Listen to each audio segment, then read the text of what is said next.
Bumawi ang Golden State Warriors sa Detroit Pistons ngayon lang matapos matalo nung isang hapon sa Cleveland Cavaliers.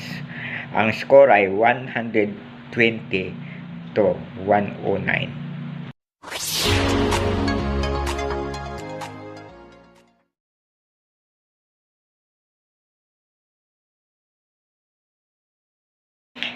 Halos lahat ng mga panalo ng Golden State Warriors ay doon lamang sa mga huling minuto nagkakatalo. Kaya ang laro nila ay laging kapanapanabik na kung sa umpisa ay para silang matatalo, pero pagdating sa huling minuto, sa 6 nilang panalo ngayon ay doon na lamang nagkakatalo sa bandang huli ng fourth quarter.